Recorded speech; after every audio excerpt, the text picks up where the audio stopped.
àlejò àwọn náà ni Alhaji Abdulaziz Akeushola Shehu Albaraka, àwọn ni olùdásílẹ̀ Rawaniya Istigaza Prayer Group of Nigeria. Ẹ kú ojúmọ́ o. Ẹ kú kalẹ̀ atọ́kùn. Ẹ kú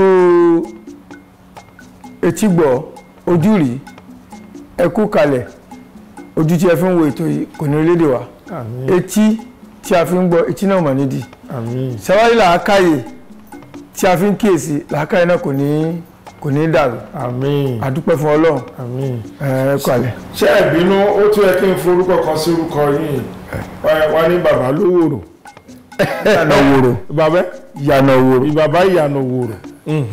Bàbá Ìyànàwòrò. Wọ́n mọ̀ pé yóò bá wí pé tá a bá ń dárúkọ àwọn ṣéwù Nàìjíríà yìí àgàgà lẹ́kọ̀ọ́ yìí mo mọ̀ pé wọ́n gbọ́dọ̀ dárúkọ bíi 10 kí wọ́n má dárúkọ yín. Alhamdulillah. Adúpẹ́ lọ́wọ́ Ọlọ́run, adẹ̀dúpẹ́ fún gbèsè ayé yín, adúpẹ́ tẹ́lẹ̀ wá sórí ètò wa lónìí. Ẹ ṣeun púpọ̀. Nínú ẹ̀sìn Islam àwọn ẹlòmíì ní pé kákan kírun ká ṣàdúrà sọ́lọ́run ọba òun náà ní ìbẹ̀rẹ̀ òun sì lópin bẹ̀. Àmọ́ tó bá ti ń di wípé à ń tẹ̀síwájú pé a fẹ́ ṣe àyẹ̀wò lórí nǹkan kan wípé àfa ẹjọ́ ẹ bá ń bi Ọlọ́run léèrè o báyìí pé kò bá ìlànà Islam mu, ṣé ẹni gbàgbọ́ nù ẹ̀? Ẹ ṣe pọ̀ atọ́kùn. Ẹ kú kalẹ̀ gbọ́ ẹni tí ẹ̀ tún wà lẹ́ẹ̀kan sí. Ẹ rí i pé ọ̀rọ̀ Ọlọ́run ó ti wà tipẹ́tipẹ́. Wọ́n ní fàyín tànásà tó ń fi ṣe rùdú ìlàlà wa rasul. Tẹ̀bárì nǹkan tó ń rí lójú ẹ̀kọ́ bí Ọlọ́run léèrè náà. Ẹ bi òjíṣẹ́ léèrè. Ẹni kí l'Ọlọ́run wí, kí l'Ànábì wí. Nígbà náà ká wá tẹ̀síwájú. Ó pín sí méjì.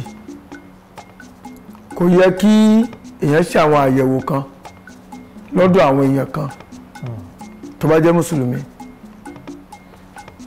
Àyẹ̀wò ó kárí ayé ẹ̀dá ọmọ alààyè.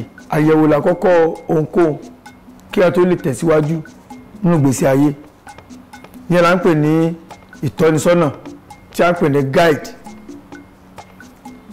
Ọlọ́run pè wá sí pé ẹ̀yin ẹ̀dá tẹ́ bá wà Al-Qur'an orí 2 ẹsẹ̀ 2 Al-Qur'an point of view ó rè ẹ̀yẹ̀wò. Tọ́lọ̀ máa fẹ́ ká gbọ́rọ̀ kan yé àwa pè sí orí gangan nọ́mbà tí ó máa jẹ́ ká mọ̀ pé kẹta ń sọ ni. Tí a bá ń ka ayà Ọlọ́run sọ pé alif lam mim zalikal kitab la riba. Ìyẹn ni pé ọ̀rọ̀ tí a fẹ́ máa sọ yìí the book Al-Qur'ani kò sí èméjì ń bẹ. The book náà ní kitab the book ìwé tó kún fún ìgbésí ayé táwọn olóògbé wá ń pè ní devices tó jẹ́ pé nǹkan àṣírí ó sì ló pọ̀ ń bẹ. Uda lil-muttaqin ó jẹ́ ìtọ́sọ́nà fún gbogbo ẹni tó bá jẹ́ olùbẹ̀rù Ọlọ́run. Sífà a fẹ́ tálẹ̀ olùbẹ̀rù Ọlọ́run náà alladina yuminuna bil-ghaibi, àwọn tí wọ́n kọ́ nígbàgbọ́ sí àṣírí pé nǹkan kan wà tẹ́nìkan rí jẹ nìkan lọ. Nǹkan pè láṣírí náà nìyẹn. Mẹkáníìkì rí àṣírí mọ́tò ju àwa lọ, a fi lọ bá wọn tí mọ́tò wa bá ṣe bọ́lọ̀ ṣe ti wá síra wa nìyẹn. Ṣẹwárí ní àṣírí devices kan, àṣírí kan wà tó yẹ pé wọ́n fi lépa Ànábì wa Muhammad sallallahu alaihi wasallam nígbà tí àwọn ọ̀tá tí wọ́n lé tó farasí síbì kan. Devices kan ni wọ́n fi ṣèwádìí ẹ̀jọ́ náà ó ti yá àwọn èèyàn. Devices yẹn nígbà tí wọ́n sì lépa ẹ̀ táwọn débẹ̀ wọ́n rí pé bẹ́ẹ̀ ló wà lóòótọ́. Ìyẹn kúrò. Ṣùgbọ́n náà wá lo agbára lórí àwọn ẹni pé èmi ni mo rán ẹni níṣẹ́ ẹni fẹ́ mú ẹni mú. Ọlọ́run mú ète wọn, aburú wọn, ìwádìí wọn jọ́nà lọ́lọ́ ní ẹni lóòótọ́ pé bẹ́ẹ̀ ló wà ṣùgbọ́n ẹni rí. Lẹ́yìn ọjọ́ kẹfà another devices ó tún ṣèwádìí ẹ̀ wọ́n tó lọ bí pa àmọ́ rí ẹnìkan ló wà lórí òkè àdórí òkè àbá.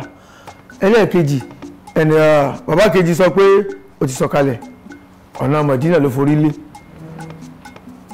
dìfáìsì kan náà nìyẹn à ń pa kan ní akohan ó ti yàtọ̀ kí o tó bá àwọn gbọ́dọ̀ dárúkọ wọn lórí afẹ́fẹ́ torí dìfáìsì yẹn náà ń bẹ láyé dọ̀la lọ́dọ̀ àtọ́lọ́mbá fún nímọ̀ yẹn kò lè parẹ́ ètò ọlọ́ọ̀ni àràfà àwọn méjèèjì wọ́n ní nǹkan tí wọ́n fi ń ṣèwádìí lọ́wọ́ ànábì wa ní ẹ̀yin ìjọ mi ẹ má lọ béèrè nǹkan lọ́wọ́ àwọn wọ̀nyí mọ́ nítorí pé wọ́n jẹ́ ọ̀tá fún èmi bí Júdásì ṣe jẹ́ ọ̀tá fún Jésù ẹmọlẹ́yìn tèmi ni o ẹ má lọ síbẹ̀ ìyẹn ni gbogbo ẹni tó bá ń sọ nípa pé kẹ́ má ṣèwádìí ẹ má lọ ṣàyẹ̀wò kò sí nǹkan tó ń jẹ́ bẹ́ẹ̀ náà Kùránì